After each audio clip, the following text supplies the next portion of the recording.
So, so let's see what the lanes are going to be doing at the moment. Medusa is definitely going to go solo top. She's picked up a Ring of Basilius. That's going to help her farm out immensely. Morphling has also picked up, Ring of Protection. Morphling's picked up a Ring of Protection.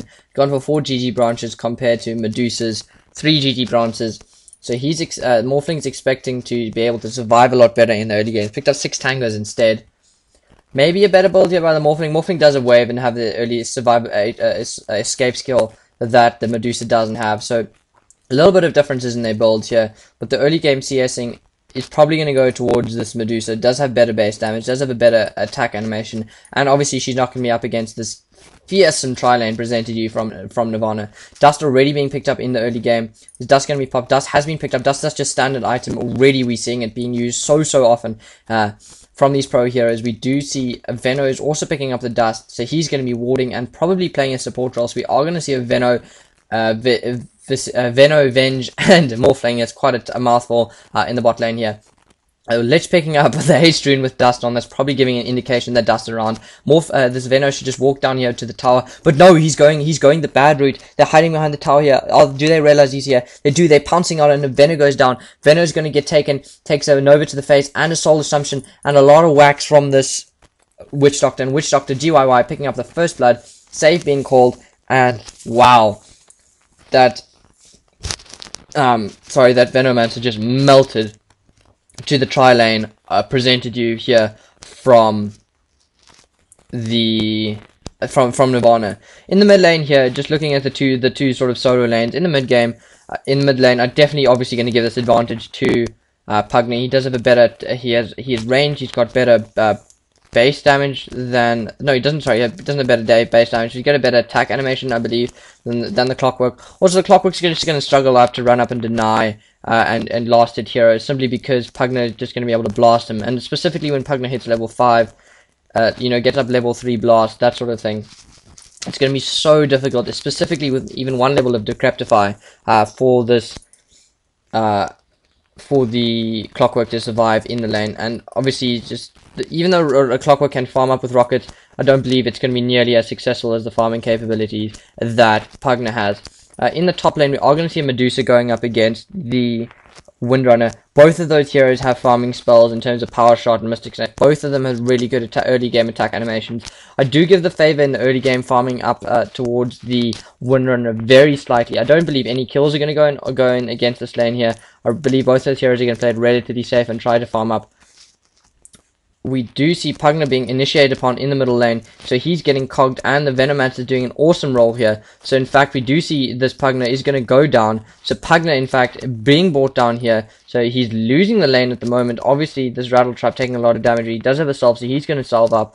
So CU on the Veno, realizing the necessity to actually gang that Pugna as much as possible, just so that the Rattle Trap can in fact win this lane, or actually do or have some sort of capability in that lane to get up his early game farm. I do believe that the Clockwork teams are playing him as a solo hero, but I'm never really sure about how effectively Clockwork has ever been played as a solo. Specifically because, although yes, he can be soloed and he can play well, he does require a lot of levels, so you do have to wait quite a while before he can leave a lane. And what that means is that he's a very good hero in terms of the early game of getting kills, and in the early game if he's played as a solo hero in the early game, he can't leave his lane and get up those kills that are required.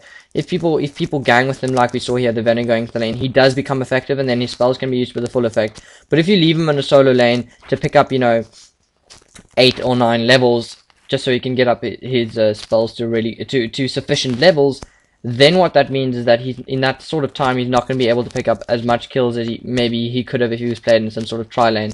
I've always put my faith in a tri-lane Clockwork. I do believe it's a really effective way to play it. Pugna's just going to go down in the mid lane again here. He's decryptifying himself, but that's not going to make a difference.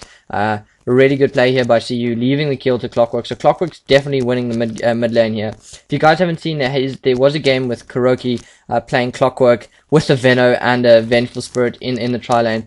Venomancer and Clockwork is just a super good combination. The slow as well as Battery Assault just pawns everything in the face, and that's just going to be such a nuisance for the Pugner to deal with in the mid lane. I'm just going to do a quick farm check while everyone's running around. We might see actually a clash in the middle here. Clockwork going in, but just trying to pick up the rune, but Vengeful Spirit and trying also going out there to support him. But in fact, the Lich gets there first, picks up an Invis rune. Maybe he's going to try and initiate here onto the Clockwork. Clockwork, if he gets decreptified and blasted, it will be bad news for him, but he's just backing out of there. I don't think Pugner realized yet, but oh yes, we do see Decreptify Blast, and that's pretty much all of his HP gone down. Lots of initiation going here, but he's going to get out of there alive.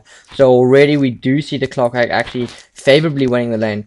Witch Doctor has roamed to the top, has picked up a sentry ward, so she's trying to counter ward against this Ilaria, trying to give the bonus bonus to the Ilaria. Visage definitely getting all the farm in the bot lane here. DGC, superb Enigma player, and obviously if he's got the micro to micro the Enigma's creeps, he's definitely got the micro to micro these familiar, so expect some really good play here from DGC. Also really good at last hitting here, like we can see.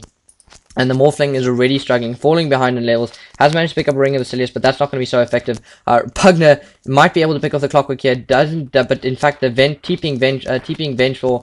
Witch Doctor comes to his support. Clockwork is going to run out there in really low HP. Is Pugner going to be able to juke and pick him up? No, he's not going to be able to. Vengeful Spirit and this Venomancer are going to run on there in super low HP. Pugner realizing that there's no point in chasing that Clockwork. It's a bit too risky at this stage, in fact. And Clockwork, although it doesn't have enough mana to do anything useful, is going to get out of there on pretty much 70 HP.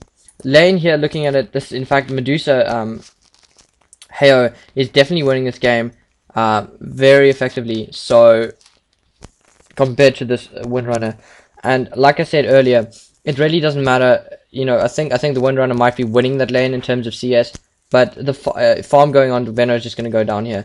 The farm on a Medusa is just used so much more effectively, specifically into the late game, than a farm on a Windrunner is. Early game farm on a Windrunner is really good if you can start to roam effectively and pick up some sort of kills. But definitely, if I'd prefer farm on a Windrunner or farm on a Medusa, without a doubt, I'd give it to the Medusa. So in fact, we are seeing an effective mid solo here being played by Clockwork. Has picked up a few levels of rockets. Probably I think that's 3 levels of rockets.